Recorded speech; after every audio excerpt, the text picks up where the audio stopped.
بسم الله الرحمن الرحيم والصلاة والسلام على سيدنا محمد وعلى آله وصحبه وسلم تسليما كثيرا. اللهم لا علم لنا إلا ما علمتنا إنك أنت العليم الحكيم. اللهم علمنا ما ينفعنا وانفعنا بما علمتنا وزدنا علما وقل ربي زدني علما. الحمد لله وصلى اللهم على سيدنا محمد. I thought I'd share a hadith. It's actually one of my favorite hadiths, but I think it's very fitting for the setting. The Prophet ﷺ was reported to have said, according to Abu Darda, radiallahu anhu, one of the great companions, radiallahu anhu, قال قال رسول الله صلى الله عليه وسلم ليبعثن الله أقواما يوم القيامة في وجوههم النور على منابر اللؤلؤ يغبطهم الناس ليسوا بأنبياء ولا شهداء. قال فجث أعربي على ركبتيه فقال يا رسول الله حلهم لنا نعرفهم. قال هم المتحابون في الله من قبائل شتى وبلاد شتى يجتمعون على ذكر الله يذكرونه. Imam Hakim relates this hadith and one interpretation, inshallah. Allah will raise up people, aqwam. Qawm is the singular of a people, and the qawm they're from the father. So your qawm is your paternal side in the Arabic tradition, Islamic tradition. The Jewish tradition has the maternal side, but in our tradition, the lineage is through the father, with the exception, obviously, of Fatima, Zahra. There's a big sir in that. So the qawm, لا يسخر قوم من قوم عسى أن يكونوا خيرا منهم. One group of people should not mock another group of people because they might be better than them. ولا نساء من نساء. And women should not, some women shouldn't mock other women. So it excluded the women from the qawm in that ayah. And if you look in the Qur'an, throughout the Qur'an, Isa alayhi salam he's really the only prophet. All the prophets, they call their people Ya Qawmi, because they're from them. But Isa says Ya Bani Israel. He doesn't say Ya Qawmi because his mother was from them, but not his father. And these are the subtleties of the Qur'an that the more you go into it, the more amazed you get. Somebody sent me from Bahrain, Sheikh Nizam al-Yaqubi. He sent me the handasa, the geometry of ikhlas. I don't know if you've seen that. It's amazing. I mean, I have to say, I usually don't like those type things, but this one really was mind-boggling. So he just showed how if you write a square like قُلْ هُوَ اللَّهُ أَحَدٌ اللَّهُ الصَّمَدُ لَمْ يَلِدْ وَلَمْ يُولَدْ and then each one you do, it makes a perfect square and lines up all the. It's really quite stunning to see it. Like it just can't be a coincidence because for that to just be like that, it really was something stunning. And that's one of the interesting things about the Qur'an is you have these people that start delving into the numbers and the ayahs and what verses are here. And there's a whole tradition that the early people had. For instance, one of the scholars predicted long before the Crusaders conquered Palestine, the year they would conquer Jerusalem, from the Qur'an. So there's a lot of secrets. The Qur'an, it's a hidden book. في كتاب مكنون. It's a hidden book. لا يمسه إلا المطهرون. The only people that really have access to it are the mutahharun. The people, it's a passive form. It's the people طهرهم Allah. These are the people that Allah has purified. But a lot of these great ulama, they just had amazing openings in the Qur'an. And then they saw things also that they probably never put down on paper because some things are just, they're not meant for putting down on paper.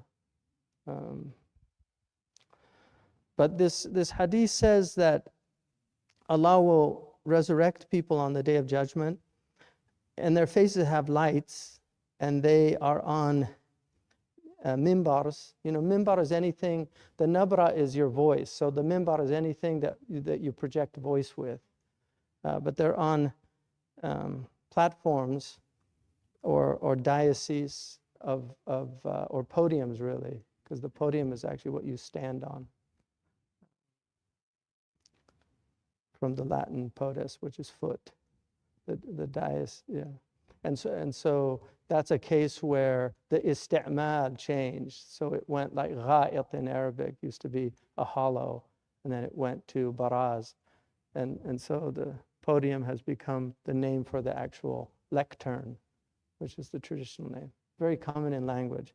So he says that they were on manabir of pearls, so pearl manabir. يَغْبِطُهُمْ النَّاسِ, and people will have ghibta for them. So ghibta in Arabic, ghibta is hasad, it's a positive envy. Because when you envy people in a positive way, you want to emulate them, or you wish you were like them because they're good people, but you don't have any malintent towards them. So the hasad that Allah condemns is the hasad where you're angry that they have what they have, and you feel like you should have it instead of them. I mean, one of the greatest literary explorations of envy is in Herman Melville's novella called Billy Budd, which is a very interesting story about envy. And one of the things that Kierkegaard said was that people will admit to a felonious crime before they'll admit to envy. It's just not something people will admit to. I don't know, me envy him. But it's a very serious problem. So the ghibta is that it's a positive thing. They're looking at them and wishing that they were there in their place, but not wanting them to lose that place.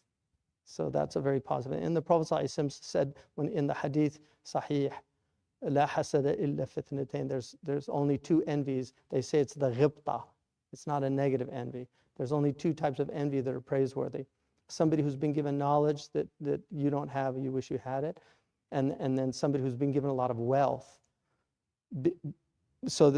and they spend it out in positive things, like in building and in hospitals and schools, and they do that with their wealth. Those are only two people worth envying, is people of knowledge who teach people, and people who have wealth who use it to benefit people.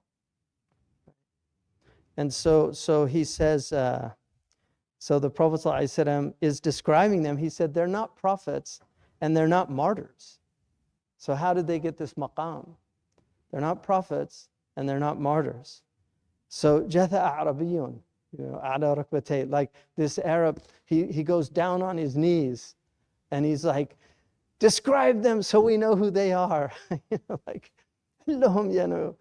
Like, let's hear who they are. Like, he wants to be one of them. So tell us what got them there.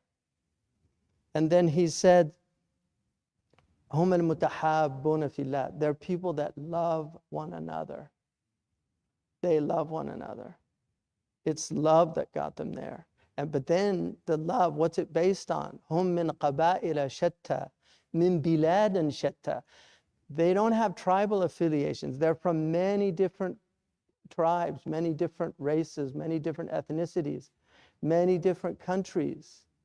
And why are they coming together? To remember Allah subhanahu wa ta'ala. So may Allah make us from those people on the Day of Judgment, because we have so many places, all these different people are from different places, and I see a lot of light on your faces. May that light increase and be there on the Day of Judgment. But what a great blessing, to just be in gathered to remember Allah subhanahu wa ta'ala. There's nothing else brought us here. It's Ramadan. We came to a place of worship, and then just to and alhamdulillah, the love is here. So Allahu Akbar. It's amazing. Alhamdulillah. So onward, inshallah. We went through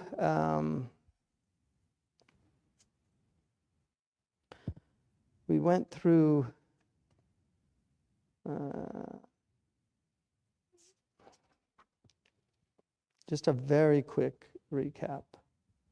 This is Sura Qaf, which obviously is the name of the surah, and it begins with the letter. These are the muqatta'at letters. These every book, Abu Bakr and Umar said, every book has a secret, and the secret of this book is in these letters. And Allah swears an oath by the glorious Qur'an, the majestic Qur'an, the noble Qur'an, and then tells us that these people are bewildered that a warner came to them. And the kafirun say this is a strange thing, that we're dead and we're brought back to life. And they call it raj'un ba'id. This is a very unlikely scenario. And then Allah tells them, قَدْ عَلِمْنَا مَا تَنْقُصُ الْأَرْضِ وَمِنْهُمْ minhum. Allah knows what the earth diminishes from them. And Allah says that He has a book which contains everything in it. And then Allah subhanahu wa ta'ala says that they deny the truth when it came to them, and they're confused about it. So that they have this confusion. And Allah subhanahu wa ta'ala then says, haven't they considered the heavens over them? We have built it and adorned it, ornamented it, and you will see no furuj. There's no gaps in it.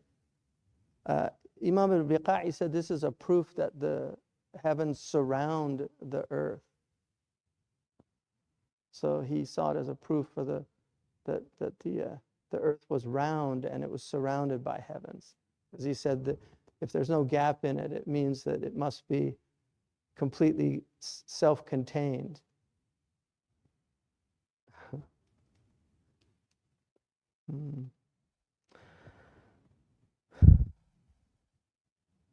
And then Allah says, and then go to the earth.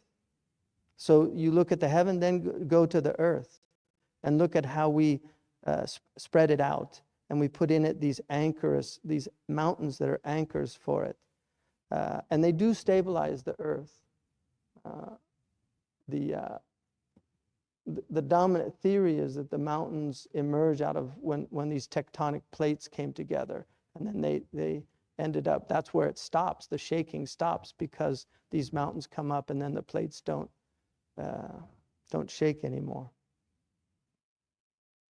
And then Allah says this is tabsira and dhikra li kulli abdin munib. This is a tabsira. It's something that will illuminate you, enable you to see clearly when you reflect on these things. And also a dhikra, a constant reminder. So some of them said it was the heaven that was what enabled you to see clearly, the order of the heavens.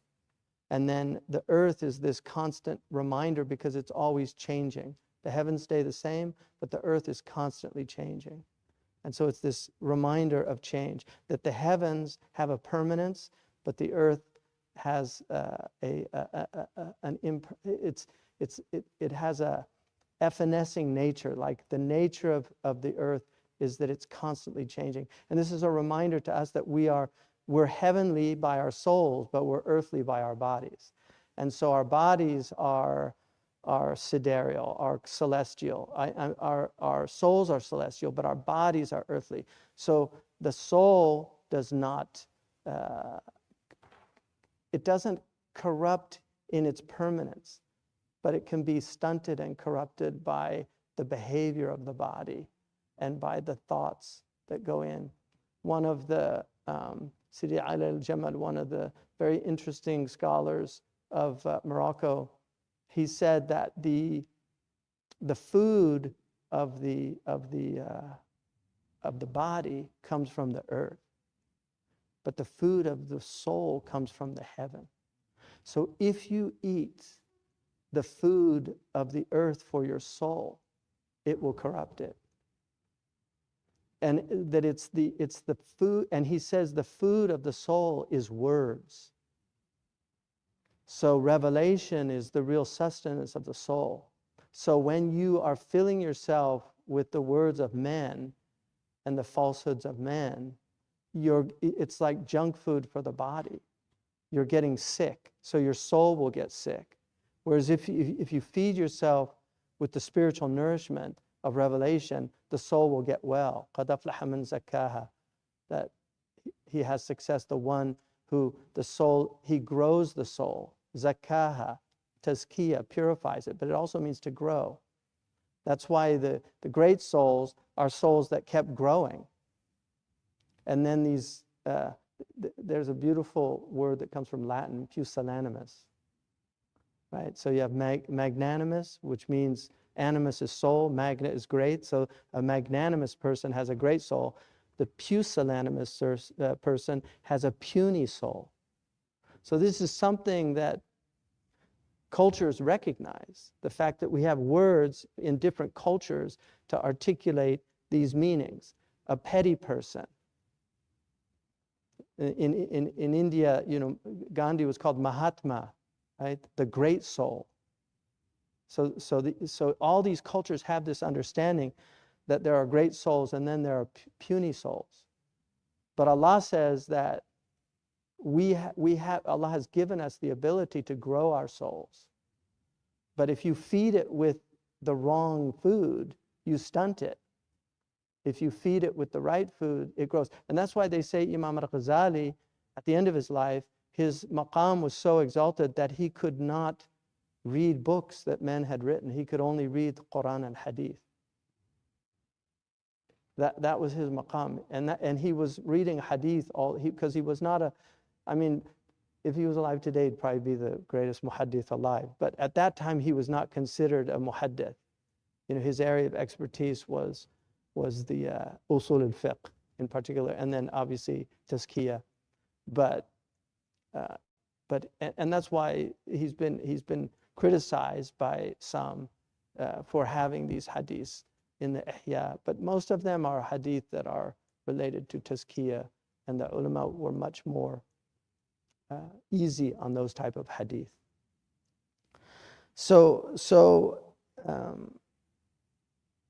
And then he goes, وَنَزَّلْنَا مِنَ السَّمَاءِ مَاءً مُبَارَكًا. So look how it's so. This book is just so extraordinary because it goes heaven, earth, and now the meeting of the heaven and the earth, the water.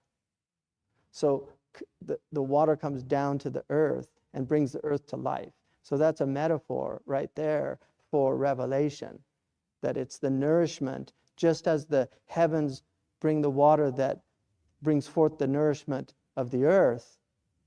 It's the water of life, what they call it the ancients called it fons vitae, right? The water of life. So again, all these cultures have these words that have these meanings because these are ancient truths that were brought by the prophetic traditions. And it's blessed water. فَأَنبَتْنَا بِهِ جَنَّاتٍ وَحَبَّ الْحَصِيدِ. So we brought forth all of these gardens and then حَبَّ الْحَصِيدِ, all these grains that are harvested. وَالنَّخْلَ بَاسِقَاتًا لَهَا طَلْعٌ نَضِيدٌ. And then the nakhil is such an amazing tree, the palm tree. And the fact that the dates are so central to the Arabian Peninsula, this was life and death for them, the date yields. And the amazing thing, dates will last for a very long time. You can eat them for a very long time. And then there's all these different things. They can be eaten at every stage. So this is a reminder because the khitab is first and foremost to the Arabs. It's important to know that. The Arabs were given a special status in that it was revealed in their language and then they had to convey it to other people. And this is why, although Islam is not an Arabian religion, and one of the tragedies of modern Islam is this kind of Arabization of a lot of cultures. That is, in fact, a lot of the Arabization is not even Arabic. So for instance, the robe is not an Arab dress. The robe is a Persian dress. The Prophet ﷺ wore, probably the closest thing to his dress is the way that Bengalis and Indians dress, with the izar, what they call lungi. And then he wore a qamis.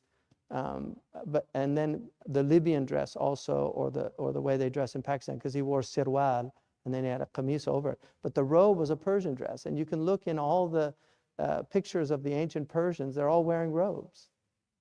So when the Arabs conquered Persia, they took on the dress of the aristocrats of Persia. That's where the robe comes from. But it's not native to the Arabs themselves. It would have been alien to them. But now it's become associated with the Arabs when it's actually Persian. And also the ghutra. The ghutra was not something any Sahabi wore. Ibn Umar said that the ghutra was doubt in the night and something inappropriate for a man in the day. Because in the night it would make him look like a woman. They wouldn't know if it was a... But they didn't wear the ghutra. This was something adopted later. They wore a turban, the Arabs. And then also the other thing which is really important about the dress of the Prophet ﷺ, he dressed from different cultures. So he had a Roman Byzantine shirt, he had an Ethiopian shirt, he had very few clothes, but they were not of one culture. It was very interesting because had they been, people might have said that's the sunnah, is to dress like that. But and then he wore a Yemeni jubba. He had a jubba from Yemen, made in Sana'a. They're very nice. It was a red and striped jubba. So he wore different clothes. But the hallmark of his religion is modesty. And that's why Al-Mawardi in his amazing book on Adab ad-Dunya wa Deen, or Adab ad-Din wa Dunya, he says, Al-libas tabi'un lil-urf, that clothes should follow the place that you're in. They should not be alien. Muslims should not have alien clothes, because wherever Muslims went, they wanted to let people know we're not alien. This religion's not an alien religion. And also they indigenized their architecture. You'll never see Muslims in Andalusia building like Hindu architecture. Whereas in India, they built like Hindu architecture. In China, they look like Buddhist pagodas, the mosques. If you go to Turkey, they look like Byzantine churches because they indigenized. We're not alien. You have your culture. Islam is not a culture. Islam is a sieve for culture. Islam purifies culture. It doesn't impose upon you an alien culture. It's a religion. It's a teaching. It has rites and rituals, and its sacred language is Arabic. But it's not. It doesn't have any culture. And so the Arabs, they have that special task of understanding their language. And we're all ala alayhim. Yani, almost all the Ajam, I mean, there are places where the Ajam have gotten to a very high level. We have like the Amazigh people, amazing in the Sus, these great Moroccan native peoples who know very often Arabic much better than the native speakers now because they study it. And also you have great Persian scholars, you have great Indian and Pakistani scholars. I mean, some of the strongest Arab scholars today, especially in Hadith tradition, come from India and Pakistan. So the language is accessible to everyone, the language. But the Arabs, still, it's their language. Even with all of their darija, when they learn Arabic, they have an advantage over the non-Arab. But they're also disadvantaged in some ways because the fish is unaware of the water. So just like we don't think about air. So when you're an Ajami and you study Arabic, you can see things that the Arabs don't really see because they just learned it. Whereas a non-Arab, when they learn Arabic, they see all the patterns. That's why the great scholars of Arabic were Persians. So that's why he's mentioning the nakhal. It's very important, the nakhal, because it's a reminder to the Arabs. And then rizqan lil ibad wa ahyayna bihi baldatan mayta. So here's the point, kadhalika al khuruj. All of this was to take us to that point, to show us, because this is about ba'ath. This whole this whole surah is about the resurrection from beginning to end. And if you look at the Qur'an, if you go through the entire Qur'an, you will not find a page that doesn't have the scent of death on it. This is a book that is constantly reminding us of our mortality and to wake up. This is also called Surah al-Wa'id. This is one of the names. Wa'id is the threat. It's a warning. Aw'adak.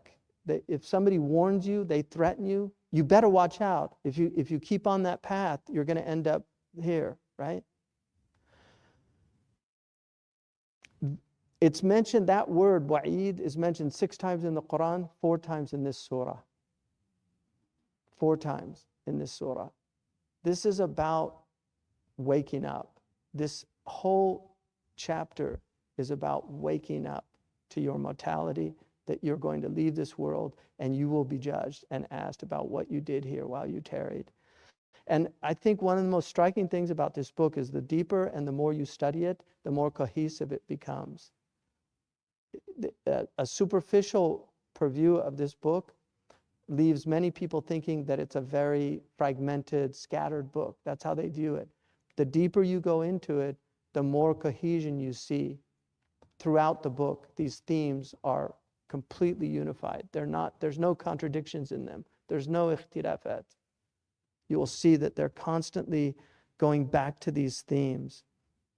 And one of the things about basiqat, which means tall, but I really like the interpretation that it means pregnant, because the basaqat ashatu, the ewe became pregnant. So basiq is also means pregnant. And so the tala' is the impregnated date palm. When it gets impregnated, the male impregnates the female. And so the tala', it's gonna give birth to fruit. And so that fruit, so that's one interpretation of it. But generally they say it means tiwal, that they're high. And then كذبت قبلهم قوم نوح وأصحاب الرس وثمود وعاد وفرعون وإخوان لوط وأصحاب الأيكة وقوم تبع. So these are all, and there are other ones that are mentioned in the Quran, the people of Madian, the people of Hijr, all these different people. كل كذب الرسل فحق وعيد. So here, back to wa'id. The wa'id becomes thabat, haqqa, thabat. So the haqq is something that's fixed, it's firm. That's why your rights, nobody can, people can, they can oppress you, but they can't take away the right. The right is there. The right is there. The right to people to their land. People can come, they can steal their land, they can take away their land, but it doesn't take away their right to the land, the haqq that they have. There's a right. And that's why, whether you call them Canaanites or Palestinians or whatever you call them, it's their land. They've been there for millennia. This idea that they were conquered. The Arabs came in and conquered. There weren't any Jews in the land. They had completely kicked them all out, the Christians. It's amazing. But this is the thing Nur al-Masalih shows, that Palestine was always a multi-ethnic place. It's never been an ethno-state, ever, in its history. It's always had many peoples coming and going. It's the nature of the place. And so to try to create a ethno-state in a place that never had an ethno-state, it's a bad thing to do. So the haqq it's a right, it's fixed, it's firm. So it's saying, that the threats now is thabat lahum. It doesn't mean that Allah is going to fulfill his threat. Because in the Arab tradition, and even in our tradition, if you make a promise to someone and you break it, it's a very negative thing. But if you threaten somebody and then you don't fulfill your threat, it's not seen as a negative thing. You've calmed down or you've forgiven them. So if Allah makes a threat in the Quran, it doesn't mean that he will necessarily fulfill that threat. But there are a certain group that definitely, because Allah swore an oath that he would fill Jahannam.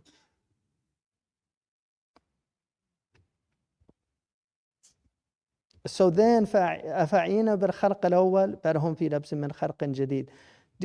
Did we tire? Did we weary? Were we incapable of the first creation? So this is a reminder to them. Was the first creation difficult for us? Because if the first creation wasn't difficult for us, why would you think a second time would be difficult? Again, this is a book that calls to people's reason. Now here, after going heaven, earth, what's the next? وَلَقَدْ خَلَقْنَا الْإِنسَانَ. And we created the human being. So the heavens, the earth, we created the heavens, we created the earth with all these marvels and wonders. Now look at this last creation.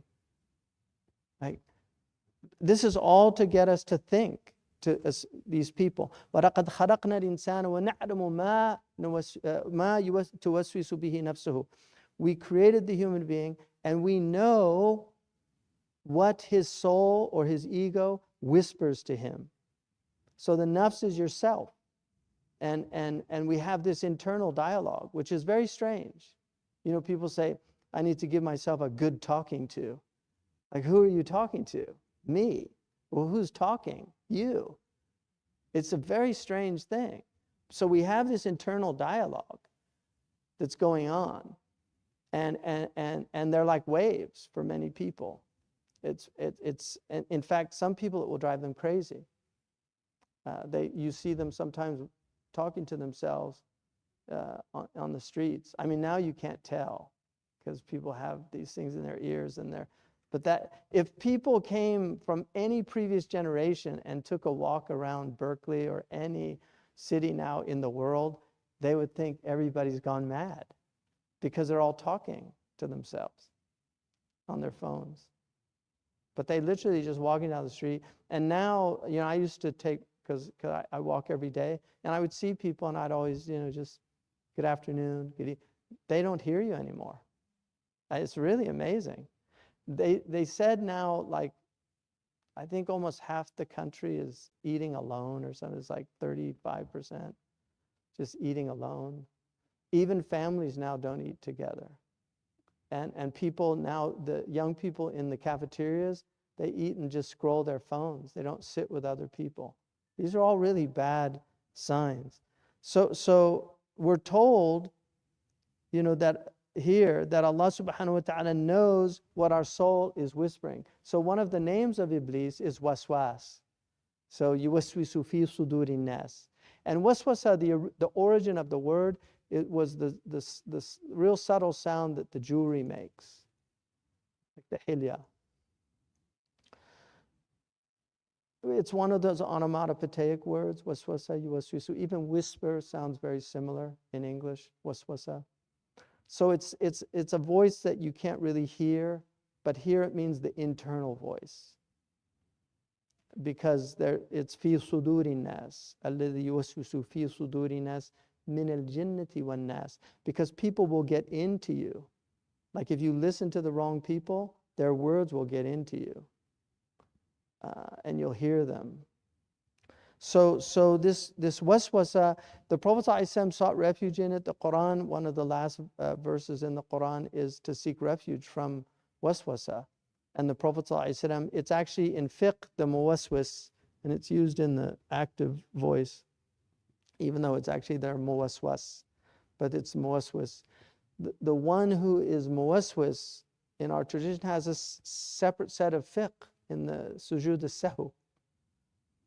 Right? And what do? They ignore it. Because the way that you increase the waswasa is by giving it some kind of reality. Like if you begin to obsess about it. And one of the ways that Dr. Cleary translated the demons was the obsessors. You know, that's how they work. They make people obsessive about things. Sidi Ahmed Zarruq said waswasa, that the waswasa in wudu is either, he said it's either jahlun bis sunnah or khalalun fil aql. So it's either a mental derangement, which is like what we call OCD, you know, this obsessive compulsive disorder, So Ahmed Zarruq talked about that it's a type of psychological problem. And other scholars mention that also, because obviously these are human problems that existed long before us. Or it was just ignorance of the sunnah, because shaitan, what they say about the waswasa, and this is very important for people that have, because there might be some people either watching or in this room that have this problem. What's really important to remember is they say al-lus, the thief, la yasraqu min baytin kharib. He doesn't sneak into an empty house, a derelict house. He goes into a house that's full. Shaitan is going to focus more on the people that have piety, and so it's very important to know that oh, am I in wudu? Making these doubts. Malik is I think of the four. If you have doubt about wudu, usually doubt, الشك لا يزول, right? اليقين لا يزول بالشك. But in wudu, Malik has you have to redo your wudu if you doubt the wudu. I mean, there's ahkam to that, but in any case, generally shak is ignored, right? Unless you have some certainty that it happened. So just ignoring shaitan. I mentioned that last time, that Sidi Ahmed Zarruq says that وَمَا يُوَسْوِسُ بِالْإِنسَانُ وَالْقَلْبُ يَأْبَاهُ الْإِيمَانُ, that what you hear in your heart that the heart rejects, that's iman. And the Prophet says sarihul iman, that it's true iman. So not obsessing with this is very important. And the other thing, there's a bab in al-Bukhari which is actually called al-waswasatu fil iman, ma yuwaswisu bihi shaitan liyushakkik fi imanika. So it's what shaitan will tell you to make you doubt your faith. So in that bab, one of the hadiths, which I think is another miracle of the Prophet ﷺ, I mean, there's countless miracles, but he said, sallallahu alaihi wasallam, that shaitan would say to the human being, yasaru, man khalaqa hada, man khalaqa hada, hatta yaqul man khalaqa Allah, who created Allah, right? And there's other riwayas, la yazal an-nas yatasa'alun, people will continue to ask one another, who created this? And wa yuqalu Allah, and it will be said Allah, Allah, Allah, and then they say, who created Allah? And he said, if you hear that, فَلْيَنْتَهِلْ, just don't listen to it. Many years ago I was in Morocco, and there was somebody, he was actually working at the gas station, but he was a student at the university. And he told me he was taking philosophy, and the philosophy teacher had asked that question because this is something you hear in the philosophy departments. Okay, well, so who created God, right? And he asked me that. He said, what's the answer? And I told him that hadith, and he had such relief to hear that. And that's why the Prophet ﷺ, he never wavered in that. Whatever he saw that was dangerous for this ummah, he warned us about it. And that's one of the things he warned us, that they're going to ask that question. Because that was not a question of the ancients. It's a question of the moderns. Ancients wouldn't have asked that question. So waswasa is just something, it's very important to not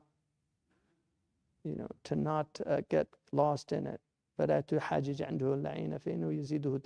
Don't argue with him, because it just gives him more force.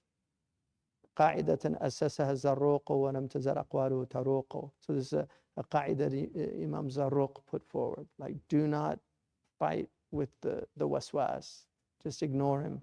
And one of the Salaf was actually asked how you treat waswasa. He said, if you ever have it, just be happy. Feel happy, because shaitan does it to make you miserable. So when you get happy, it really bothers him. So he just said, just be happy. فَلْيَفْرَحْ. Just feel joy. And so that's a proof about the derelict house. Like, you should be happy that he's bothering you, because it means that there's something there that he's worried about.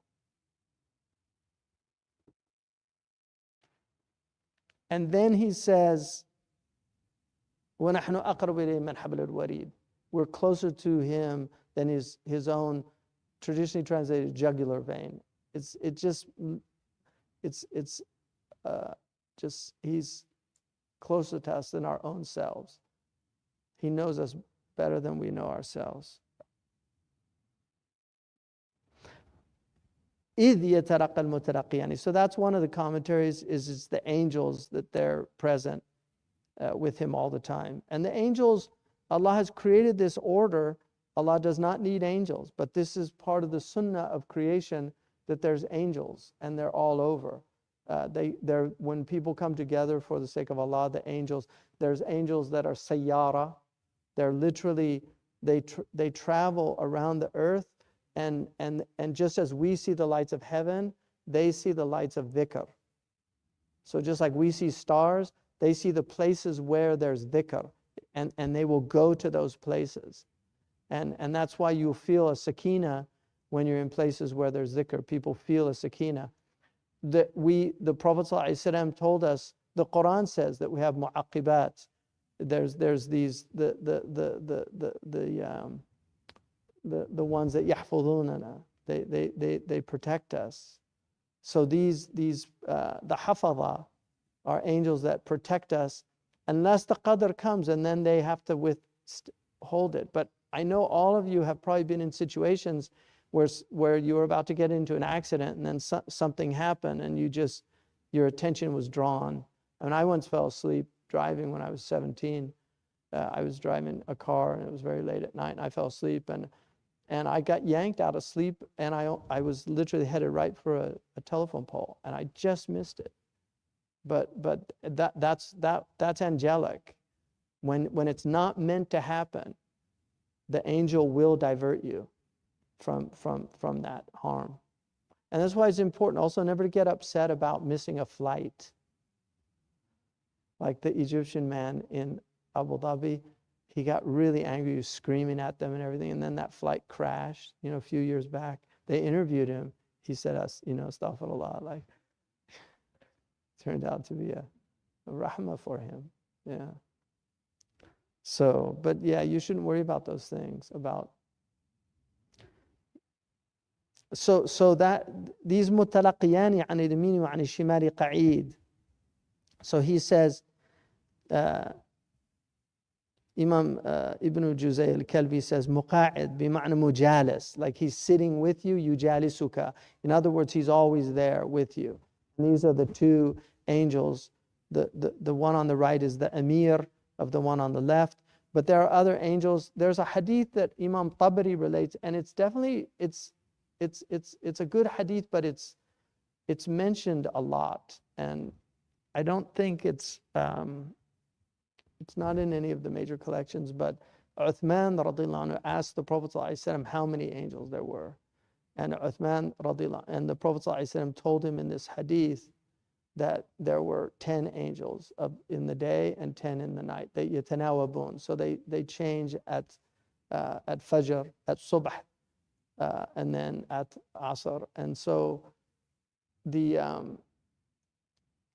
ones that are obviously in prayer, they're very fortunate because that's what they leave with, their assignment.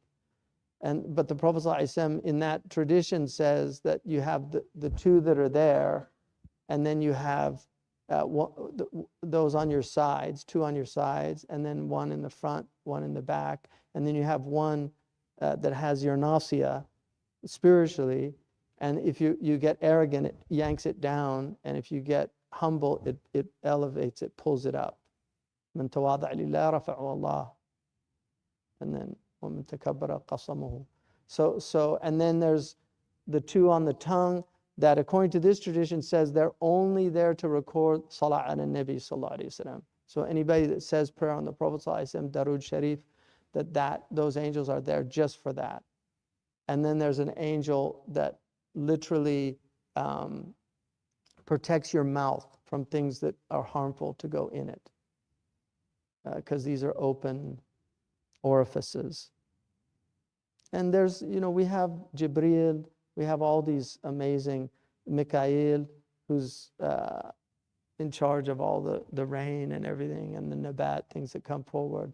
Jibreel is responsible for revelation. We have the angel of the mountains. We have the angel of death, right? قُلْ يَتَوَفَّاكُمْ مَلَكُ الْمَوْتِ الَّذِي وُكِّلَ بِكُمْ. So you have the angel of death. That some say his name is Azrael. It's in the Athar, and it's all the Mufassirun definitely mention him by name, but there's no hadith that give that name. And then also you have the Muqarrabun and the Kurubiyun also, which are the cherubim in the Western tradition. The angels of solace. I mean, yeah, it's the whole world that's around us. And then obviously corresponding to that is the demonic world. So there's all the negative forces that are there also. And then Zabaniya, you have Malik, Radwan, you have the Malik is the Khazan of the fire, Radwan is the Khazan of paradise, and then the Zabaniya, alayha tis'ata ashar, there's 19 of these in hell. ما يلفظ من قول إلا لديه رقيب عتيد. So nothing is uttered out of your mouth except there is a raqib, in other words, somebody who's monitoring it, and atid, ready to write it down.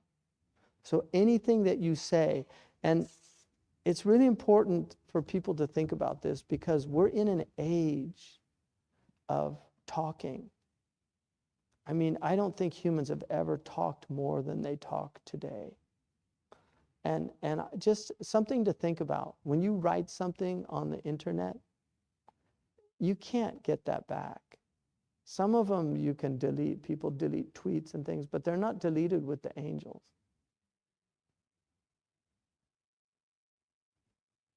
Especially when it's about other people, because then it's the haqq of somebody else.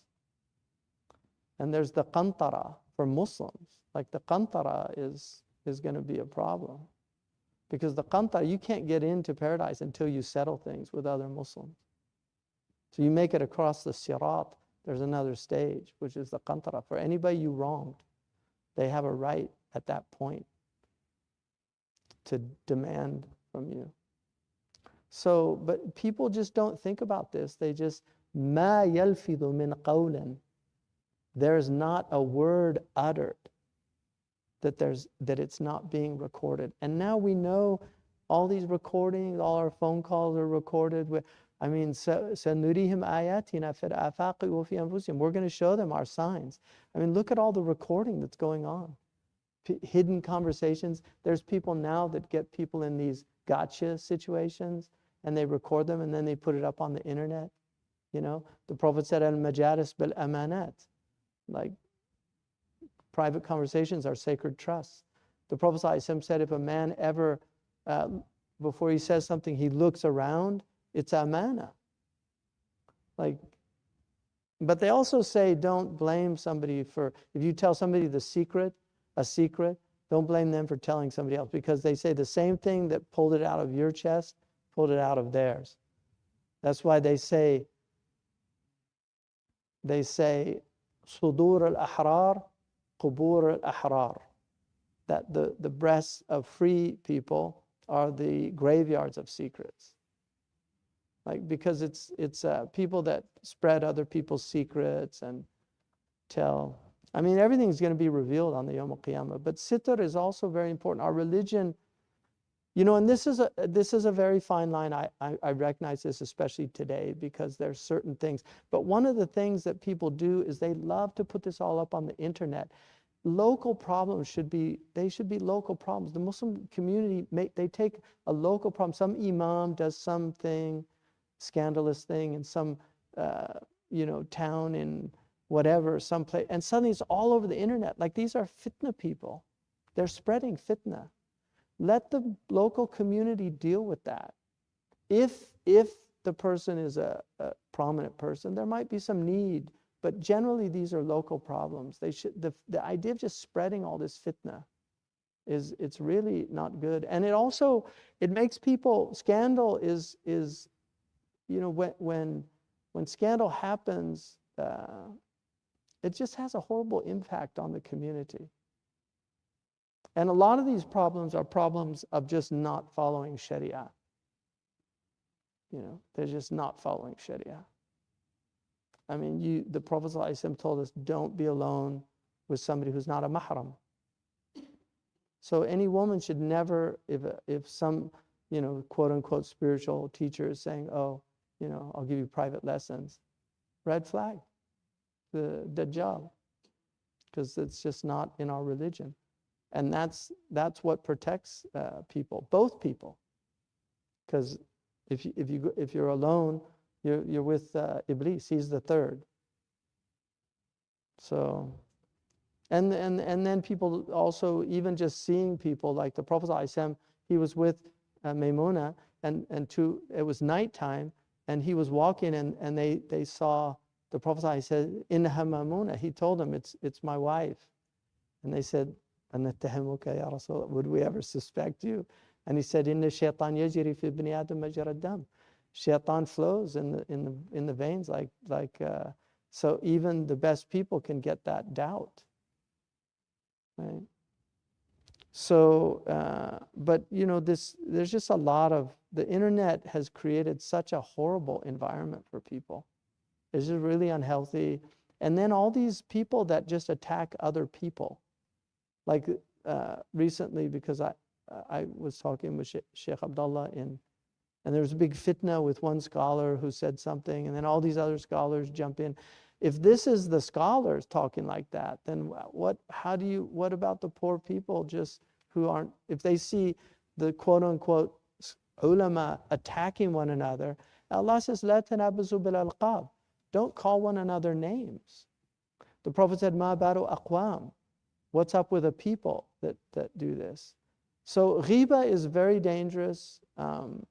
And ghiba is, I mean, dhikruka akhaka bima yakrahu. It's to mention your brother with something that they would be disturbed. And then one of the Sahaba said, "When kana fihi ya Rasulullah," and like even if it's true, like he was, because this is human, right? People like to talk about other people. It's a very common thing.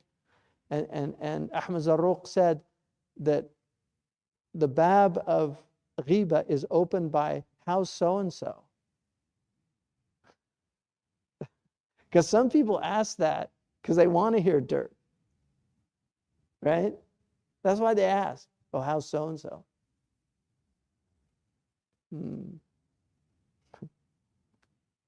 Amazing. Nothing changes.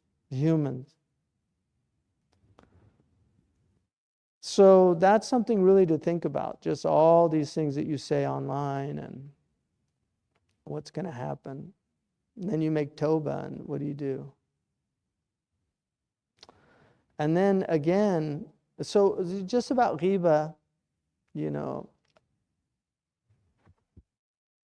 there's certain, there's 7 things that the ulama said that don't go under that category. So just to, for the benefit of that.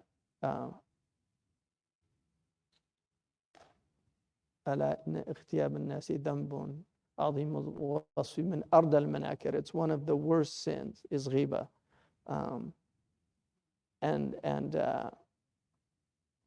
فَجَنِّبْ غِيبَةً إِلَّا حُرُوفًا بِبَيْتٍ جَاءً بَعْدَ الْأَكَابِرِ. So avoid ghiba except certain reasons to do it that some of the great ulama have mentioned. تظلم واستغث واستفتي حذر وعرف بدعة فسق المجاهر. Those are the 7 things. So تظلم is if there's a zalim and you want to tell you need help in getting rid of this zalim, it's not ghiba to do that. Another one is استغث, like for istighatha, like calling for help, like oh, this person's doing this or that. And then istiftah. So one of the women asked the Prophet ﷺ, she'd been given 2 proposals about, one was from Muawiyah and Abu Jahm, and he said, "Amma Muawiyah fasu'luk." He's poor, and he says, "Amma Abu Jahm darrabun lin-nisa," in Sahih Muslim. In the other riwayah it says, "La yarfa' an a'tiqihi, la yarfa' al-'asa an a'tiqihi." But he said darrabun, so he was warning her against somebody who had a propensity to domestic violence.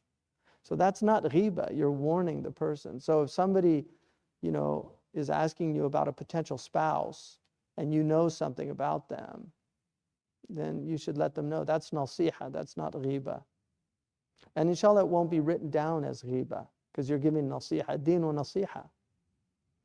And then also, haddar, to warn people about, like somebody in business dealings, things like that. You warn them. And then ta'rif, arif, like if you say, the blind, the person, he's blind. Like you're just doing ta'rif, you're just letting somebody know. Or the one with the limp. It's those things aren't, it's not ghiba if you're doing it to describe somebody so that they know who you're talking about. And then, bid'ah, like warning people about bid'ah, which is a problem now because every group thinks that every other group's a mubtadi'. And so they think they're free just to, and that's why you should do what's mujma' alayh. When there's difference of opinion, just leave people alone. It's a valid opinion to do the Mawlid. It's a valid opinion that considers it, an innovation. They're both there. The minority opinion is the second, but just leave people alone. If somebody is at their opinion, it's a perfectly valid opinion for them to take. But don't attack other people that the ulama said that they can do that, right? So that's important. Because it's only the mujma' alayh that is yunkar. If it's agreed upon, then you make inkar of it. If it's not agreed upon, you should leave people alone. I mean, they said about al-Ma'ziri that kada la yunkiru ala ahad, and Sheikh Abdullah is like that because his knowledge is so vast that he'll say, oh, maybe he's on the opinion of so and so, and that's part of why this religion was able to be a world religion, is because it had a tolerance that other religions just didn't have. We didn't have these religious wars. If you look at the intolerance and that they've lost their religion in a lot of ways from their intolerance. And now you have all these Muslims that are becoming intolerant. And the Prophet said, you'll follow the previous religions down the lizard's hole. And that's one of their hallmarks, is the intolerance of these previous dispensations. So it's really important just to, just recognize and everybody's a alim today. All these amazing ulama. Like everybody's a scholar, and everybody has an opinion, and everybody, you're wrong, he's wrong, mashallah, it's amazing. And I mean, there's a temptation just to yinzawi for people, because it's just, you don't even want to bring that on other people, because you become a source of fitna yourself, That's why a lot of people, when things get bad, they just go in, they just ya'tazil an-nas for that reason.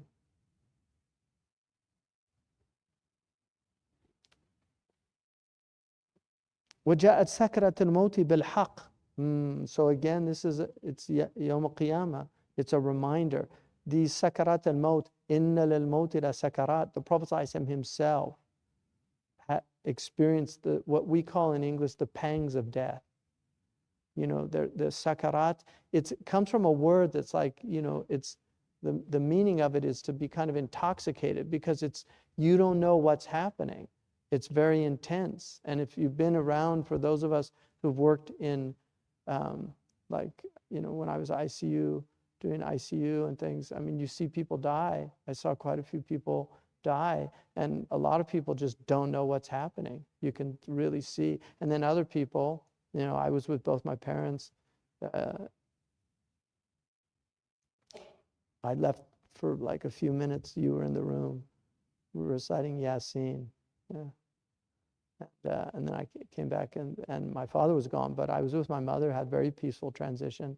So some people have very peaceful transition. Other people, it's very difficult. And the angel of death, he'll rip out. He's very gentle with the believer, but he's not with the disbeliever. So it can be very intense. The last words of people are very interesting, too. There's a lot of there's books that have the last words of famous people. It's very interesting to see what the last words of people are. The Prophet ﷺ, his as-salah, as-salah, an-nisa, wa ma malakat aymanukum. I mean, look what his concerns were as he's leaving the world. Guard your prayer, treat your women well, don't abuse your servants. Wasn't thinking about himself. It's amazing. Ummati, ummati. Yeah.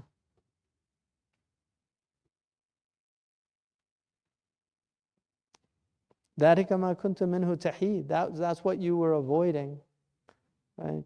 I mean, that's one of the meanings. There's a few different meanings of that. أي تفر وتهرب والخطاب للإنسان. That's one meaning.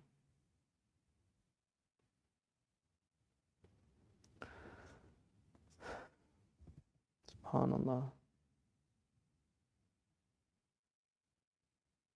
وَنُفِخَ فِي الصُّورِ. And then the trumpet, and this is Asrafil, who's given he's muwakkal bis-sur, was the nafkha. And there's two nafkha. The Prophet said between them is 40. He didn't tell us what 40 of what. But with the first nafkha, everybody, that's the end of life on earth. The second one is the ba'ath, the resurrection. And so in the first one, la ansaba bainahum. There's no ansab. There's no after that, after the resurrection, and then what's called the nashr and the ba'ath are pretty much synonymous. There's a subtle distinction, but they both mean resurrection. And then the nashr is also when the suhuf are nushirat, right? But there's the ard al-mahshar, which is where we're brought forth. And it's described as a kind of doughy, like it's a white plain. Human beings are brought there, and the mahshar this is before the actual reckoning. And there's a waiting period that's very intense. People are very troubled in this period, and they go to different people. They go to Adam alayhi salam, and each one of them says they can't help. The Prophet ﷺ is the one that's given and that's why he's Shiloh in the Old Testament, because Shiloh is Dr. Ali here. Is he here? No. Dr. Ali knows this. Shiloh means the one to whom it belongs. And that's when he says, Ana laha, because the scepter does not go from Judah, from the Jews, until Shiloh comes. And that's clear. It's not them. So they rejected the Prophet ﷺ, but the Prophet ﷺ, he is Shiloh. He's the one to whom it belongs, and that's on the Yawm al-Qiyamah. He's given the flag of hamd, ana laha, and then he intercedes, and then the next phase is we have the judgment. And there's what Imam al-Awza'i said, there's the ard, which is you will see your whole life before you. Again, think about the time we're living in and how we have all these people recording their lives. Like literally there's people that you can watch them like living in their homes. It's their whole life is online. And so these are signs that our religion was talking about. Everything's being recorded. I mean, right now, this is recording. It's being recorded. Nobody had these concepts in the past. They had memories, they knew about memories, but the idea of istinsakh, the idea that everything is being recorded, we use the word recording. Yusajjal, tasjil, these are the sijil, right?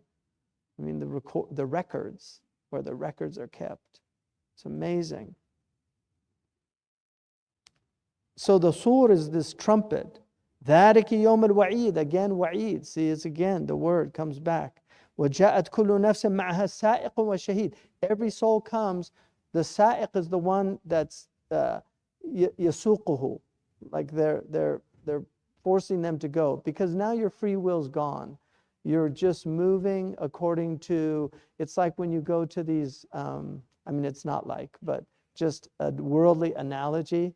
When you have these, like in governments, you have these lines that you have to wait and go through. There's nothing you can do about it, right?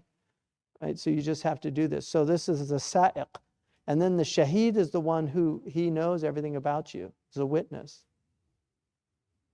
لَقَدْ كُنْتَ فِي غَفْلَةٍ مِّنْ هَذَا. You were in heedlessness about this. And so ghafla, the ghafil is the one who's, they're mughaffal. They're just heedless about their life and about what they were here for doing. And so this is the warning. See, Allah's giving us this now so that we're not amongst these people. That's what this chapter is about. And that's why the Prophet ﷺ constantly read it and repeated it again and again. They learned it by heart because he read it so much. Because this is the chapter to wake you up. If this doesn't wake you up, nothing will. If this chapter of the Qur'an does not wake you up, nothing will. This is the chapter to wake up. You were in heedlessness. فَكَشَفْنَا عَنْكَ الْغِطَاءَ. We removed the veil, the ghita. The veil is gone now. فَبَصَرَكَ الْيَوْمَ حَدِيدٌ. Your sight is piercing. It's had. You can see clearly now. All the veils are removed. Everything is clear now. This happens when you die, and that's why the Prophet said, عُدُّوا أَنفُسَكُم مِّنْ أَصْحَابِ الْقُبُورِ. Sahih Muslim. Consider yourselves already dead. Imam Ali radiallahu anhu said, النَّاسُ نِيَامٌ فَإِذَا مَاتَ انْتَبَهُوا. People are asleep, and when they die, they wake up. Surah Ar-Rum. وَمِنْ آيَاتِهِ مَنَامُكُمْ بِاللَّيْلِ وَالنَّهَارِ. Among his signs are your sleeping in the day and the night. Look at all the sleepwalkers. We have a planet of sleepwalkers. And this is the awakening. And so this is what we're being told is, wake up now. Don't wait until you're woken up. Wake up now. Don't wait until nufikha fi sur, the alarm goes off and it's too late. Irji'ni amal salihah. Let me go back, I'll do good. And then Allah says, even if they go back, they'll do the same thing. Because people say, how can they be punished for, no, because that's their reality. They're not going to change. Not going to change. وَقَالَ قَرِينُهُ هَذَا مَا لَدَيَّ عَتِيدٌ. And then his qareen, which there's difference of opinion about this, but the first one is the angel. The second one is the devil. So you have the Prophet ﷺ said everybody has a qareen from the medic and a qareen from the demons. The ancients understood this as well. The daemon, you had a positive and a negative. So the qareen is وَمَنْ يَعْشُ عَنْ ذِكْرَ الرَّحْمَنِ نُقَيِّضْ لَهُ شَيْطَانًا فَهُوَ لَهُ قَرِينٌ. وَمَنْ يَعْشُ عَنْ ذِكْرَ الرَّحْمَنِ. It's an amazing word. There's a qira'ah shadda, وَمَنْ يَعْشَ. So the ashiya, ya'sha, is to be blinded in the night. You can't see. You have night blindness. And the dunya is like night. It's like night. There's a darkness in this world that if you can't see with night vision, right? As you go into the dark, your actual pupils dilate, right? You need to open up. You need to open your eyes so you can see. If they don't dilate, you can't see at night. So this dunya is a place where you have to open up your eyes. What's the word for pupil of the eye? Insan. That's the word. Insan. You were created to see. And the greatest gift that Allah will give you is the sight of the face of Allah subhanahu wa ta'ala. You were created to see. Alam tara, don't you see? How many times in the Qur'an it uses that? But it's not talking about the physical eye. It's talking about the spiritual eye, the basira, the basar and the basira. And they say that the basira is the eye of the heart, as the basar is the eye of the body, the physical eye. The basira is the inner eye. قُلْ هَذَا سَبِيلِي أَدْعُو عَلَى اللَّهِ أَدْعُو إِلَى اللَّهِ عَلَى basira. This is my way. I call to Allah with basira. Basira. So this is what, don't wait for your vision to be hadid when it's too late. It has to be hadid here. So the ghita is the ghafla. And that's what people are in. And that's why the dhikr of Allah is the most important thing, just to remember Allah. And that's why they asked the Prophet ﷺ, Ayu siyam afdal? Which fasting is better? Alladhi yakthuru fihi dhikrullah. The one that the dhikr of Allah is more in it. That's the one. Alladhi fihi aktharu dhikrillah. The one that has more dhikr of Allah is the best fasting. And he said that about everything. Jihad, Hajj, everything is the one that has the most dhikr of Allah. And they were sitting once, and the Prophet ﷺ, he said that, when they heard what the people, the dhakirun get, Omar said to Abu Bakr, dhakirun akhada kulla khair. They took everything. And the Prophet said, ajal, indeed they have. Sabaqa al-mufarridun. They surpass you, the mufarridun. They said, who are the mufarridun, ya Rasulullah? He said, siru hada jumdan. They were passing a mountain in the Hijaz, Jumdan. And they said, pass by. And then he said, sabaqa al-mufarridun. And they asked, who are these outliers, the mufarrid, the ones that are, they're off on their own. They're not like everybody else. And he said, mustahtirun bi dhikrillah. Those who are, really it means addicted, istihtar. They're addicted to the dhikr of Allah. They're always mentioning Allah. He said, فَارَقَ الدُّنْيَا وَلِسَانُكَ رَطْبًا بِذِكْرِ اللَّهِ. Leave this world and your tongue is moist with the remembrance of Allah subhanahu wa ta'ala. So this is the place to remember Allah. This is the time we've been given. We all have a allotted time. I've mentioned this before, but imagine everybody, if we had our dates on the top, the expiration date over our heads. What a world that would be. Oh, mashallah, you've only got 2 more days left. What are you going to do? Because we all have an expiration date. And we think we're here forever. It's amazing how the ghafla of death, people don't think they're going to die. They just don't think they're going to die.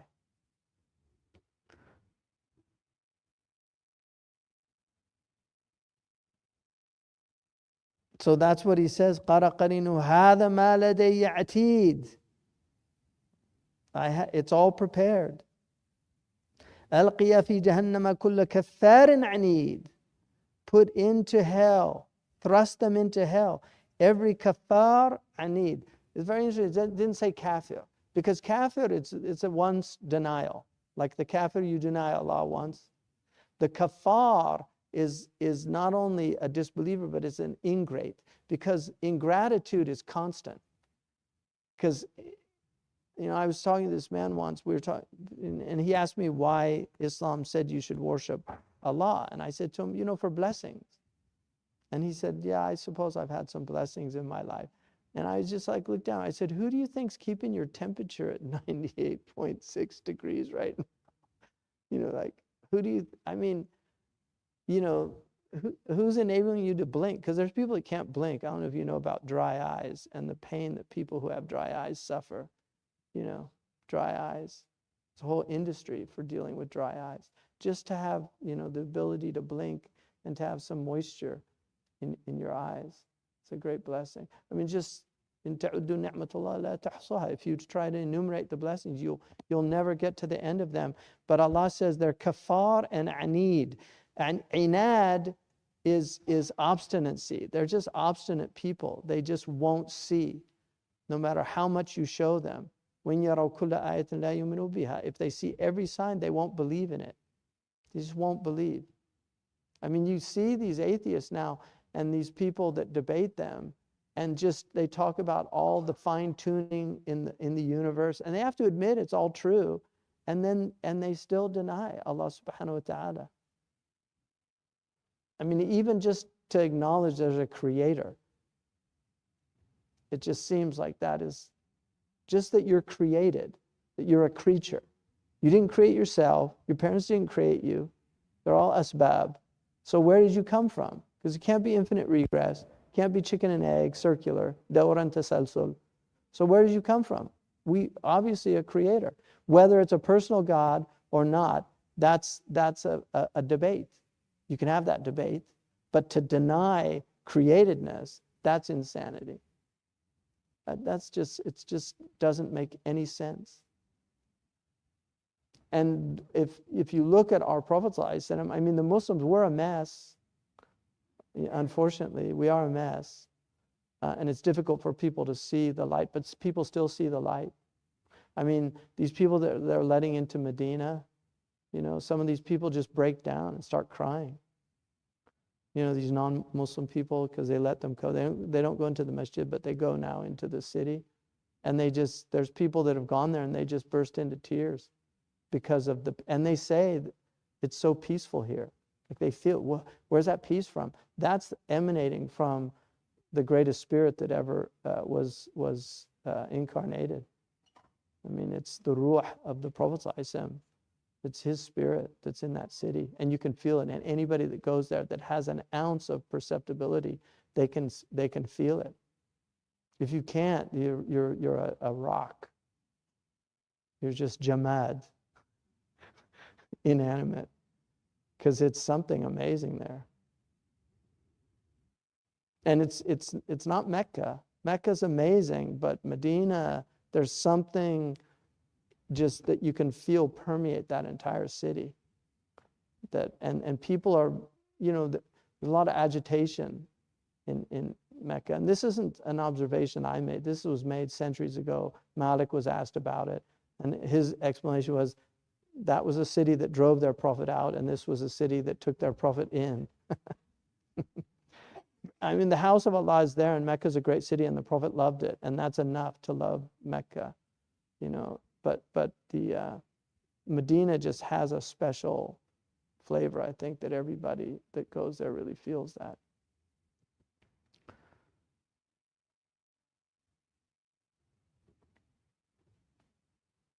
Manna'in al-khayri, and that's a proof that they're ingrates, because the worst act of ingratitude is not to share your blessings, just to hoard them for yourself. Manna'in al-khayri. Mu'tadin, and they're also ya'tadi ala nas. Mu'tadin, they're aggressive people. Murib, filled with doubts. Shak, they're unwell people. These are the people of hell. They're already in hell here. It's already hell.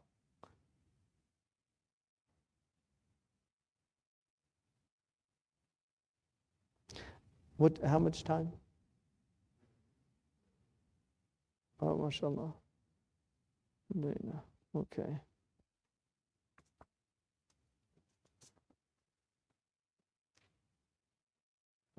Any questions? Yeah.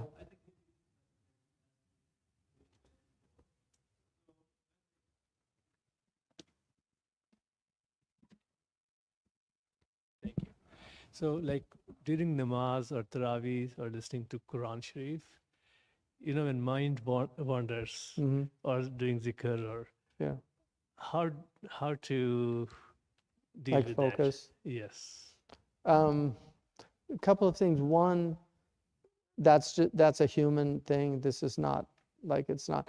The fact that you're in prayer and the fact that you're in is a good sign, and so don't let that discourage you, because that everybody has to deal with that. There are certain things that can be done. You need to train your mind to focus. A lot of people can't read anymore because they have that problem. Their mind wanders when they read. One of the things to do is that when you read is to really focus, like keep attentive in your reading. Don't let your mind wander, because the mind is something that you can master. It's not something that can't be tamed, but it's difficult and it takes time. And so, there are things that you can do, types of, tarkeez, ways of keeping focus. The Prophet ﷺ, one of the most important things to do is to be present in your wudu. Like a lot of people don't do wudu as an ibadah, they do it as as an addendum to their ibadah, whereas wudu is actually an act of ibadah. And so and Ahmed Zarruq says that the degree of your presence in your wudu will facilitate the degree of your presence in your prayer. So one of the things, because I did not really learn how to do wudu until I was with the Mauritanians. Marabt al-Hajj's wudu was amazing to watch him. And there's actually online, there's a Sheikh Khatri, I think, did a wudu very similar to Marabt al-Hajj's. But it was an act of ibadah, and he was so present in his wudu. And so being present in the wudu is really important. Also doing the mu'awwidhatayn before you go into the prayer. So actually doing the Qul a'udhu bi rabbil falaq and Qul a'udhu bi rabbin nas is something that some of the scholars have recommended to do that. And then just to pull one of the things, obviously, if you're not an Arabic speaker, the Qur'an, it has its own power just in the sounds. And I mentioned this the other day, just, أعوذ بالله من الشيطان الرجيم ألف لام ميم. I don't know what that means, but it's Qur'an and it's ibadah. And so just the sounds of the Qur'an have an effect on the heart. And then also doing the prayer on the Prophet ﷺ is very useful. The ulama say to get rid of waswasa is the best thing that gets rid of waswasa is dhikr of Allah, and just keeping your tongue moist with the dhikr, trying to remember. One of the things, and I struggle with this, but I've been for years really trying to adhere as much as I can to what are called the ad'iyat al-ahwal, the du'as of occasional prayers. So the supplications that the Prophet, like when I come into the masjid, Bismillah, Allahumma iftah abwab rahmatika. When I go out of the masjid, left foot first. Allahumma inni as'aluka min fadlika. Like I try to do that every time I come into prayer space. I don't always remember, alhamdulillah, most of the time I do, but I don't always. But just being conscious throughout the day of the things you do. When the Prophet got up, the first thing he did was he made a prayer. It was the first thing he did when you wake up. The Prophet, the very first thing he did, he recited inna fi khalqis samawati wal ardi wa ikhtilaf al-layl wan nahar la-ayatin.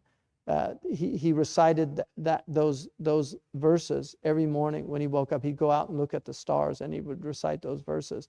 So the Prophet ﷺ, his life was a life of constant contemplation and reflection. And so those are things that anybody can do, but it takes conscious effort. It's just not gonna happen like that. It's work to tame your mind. Some of the other traditions call it the monkey mind, riding the tiger. There's different terms for it, but this is a human problem, and it's been around for a very long time. And we're a very distracted species. We're distracted very easily. Distractibility is a hallmark of just being human, and so learning how to focus is one of the most important tasks that you can do. And the prayer, we forget that the prayer is practice. It's practice. It's something. It's mumarasa. It's something that you do on a daily basis, and just try to be present.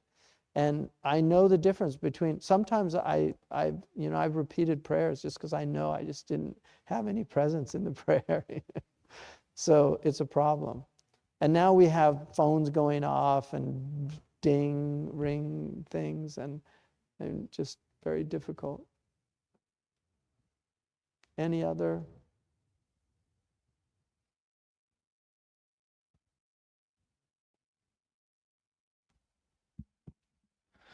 Thank you. So you mentioned the hadith about following the footsteps of those who came before.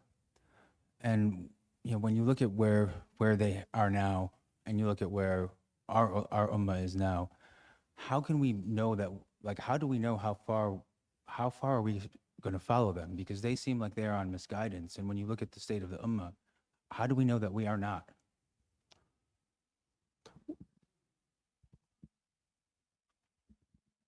Well, I mean, obviously there's a lot of problems in our community as a ummah, community as a ummah.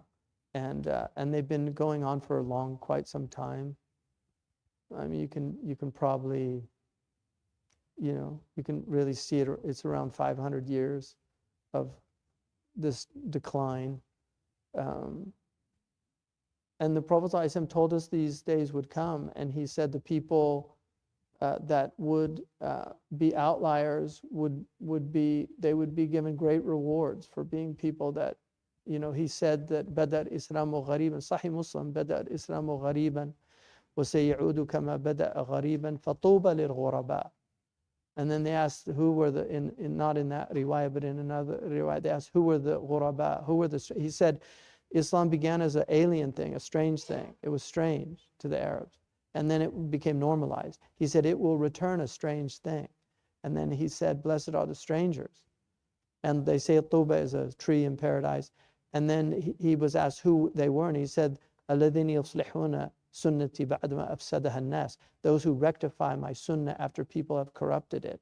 So there's two things that you can gain from that. One, that islah is part of our religion, of rectifying, but also that the sunnah gets corrupted. I mean, one of the problems in our community, I think, is, you have traditionalists that get very ossified, and they hold on to things that aren't really from the religion, they're just from tradition. And so the people, there's another group who sees that and says, oh, that has nothing to do with the sunnah. And so now they reject all tradition because of that. Whereas the important thing is, I had one of my teachers say that if you imagine the religion of Islam a little bit like a massive ship, a great ship, and it's sinking, like, what do you put on the lifeboats? What books do you take with you? What do you want to save? And so we have to think about that just as a community. What are the most important things? And the single most important thing after Iman itself is prayer, and the centrality of the prayer. And I think we've just forgotten about how important the prayer is as an actual, so many people want to sing songs and do these things and have mawlids and have all, but the prayer is just an incredible act of worship, especially with the nawafil. I mean, the Prophet, he prayed 50 nafilah every single day, because the original prayer was 50 prayers. He prayed 50 nafilah every single day. And it's quite stunning.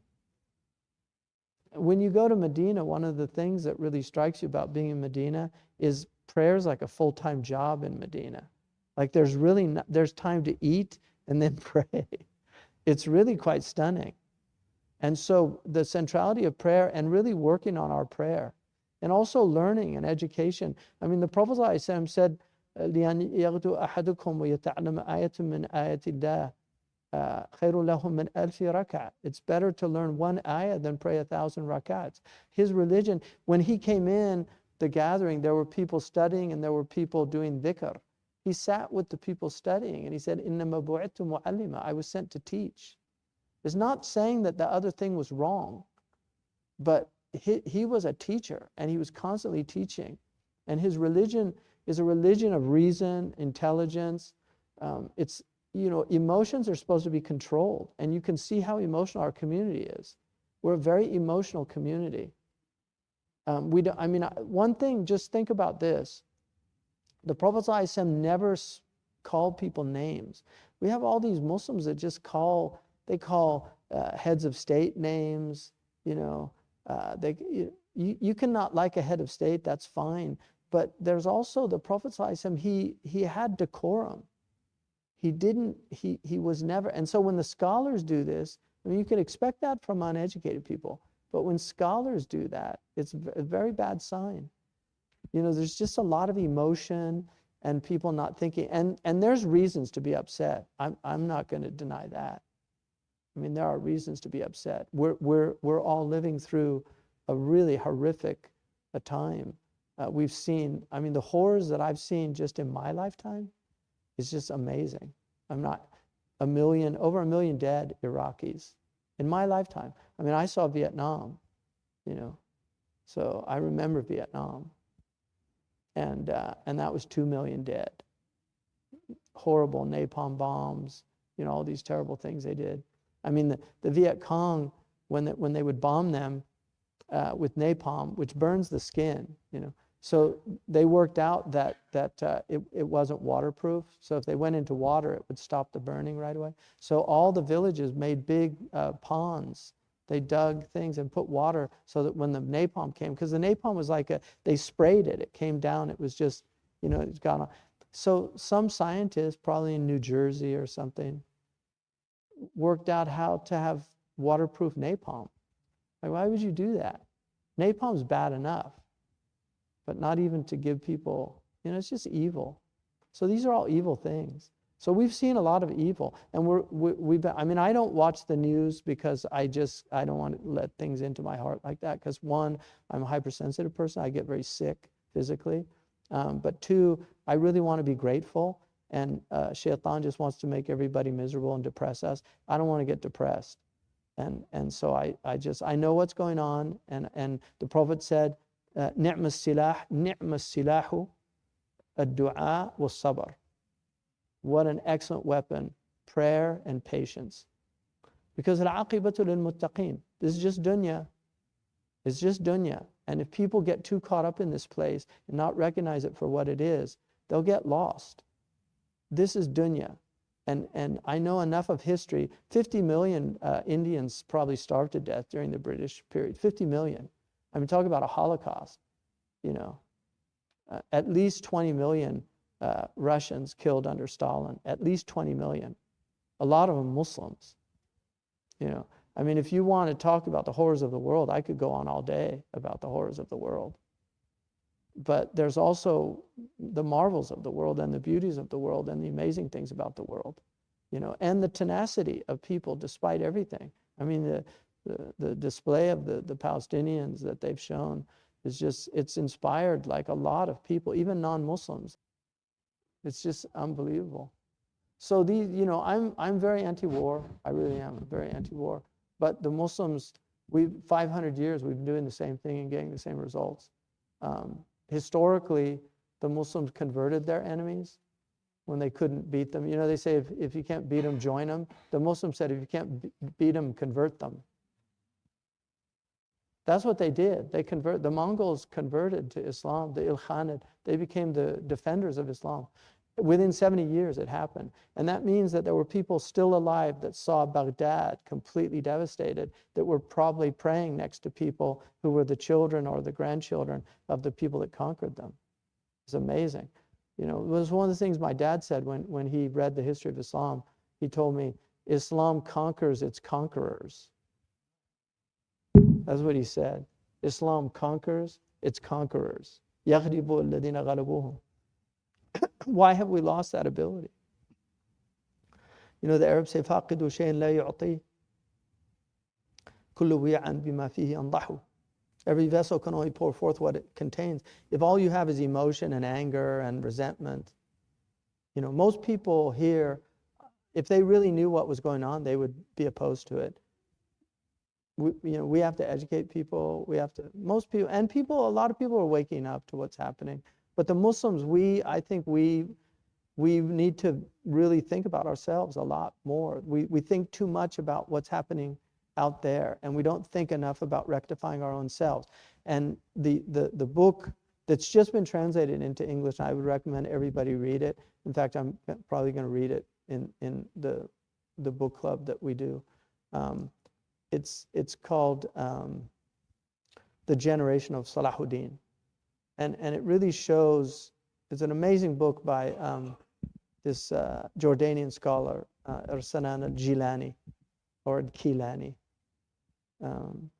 he was a historian, and he wrote this amazing book. And he did it for Allah, and I think there's a real tawfiq in the book because he actually didn't want any copyright for it. He said anybody could publish it. Yeah. So he was very sincere in his, it's a really well written too. The English translation, I haven't, I've only looked at it. It looks reasonably good. They got the title wrong. It's kind of ESL English, but the actual book is not bad. But that's a really important book. Till the break fast. We'll take one last question from the sisters. Oh, okay. Yeah. Alaikum assalam wa rahmatullah. So you were talking about atheist and I think you said a creator and personal God. Yeah. I think this question has to do with that the atheists are saying that God doesn't really care what happens to you. Look at what's happening. A benevolent God would not let that happen. Yeah. So how do you respond to that? And a second quick question, you talked about the nafla prayers. I talked about what? Nafla prayers. Yeah, nafla prayers. Nafla prayers. Longer rakats or many rakats? Good one. Yeah. So one of my teachers has a qasida about that, and he said,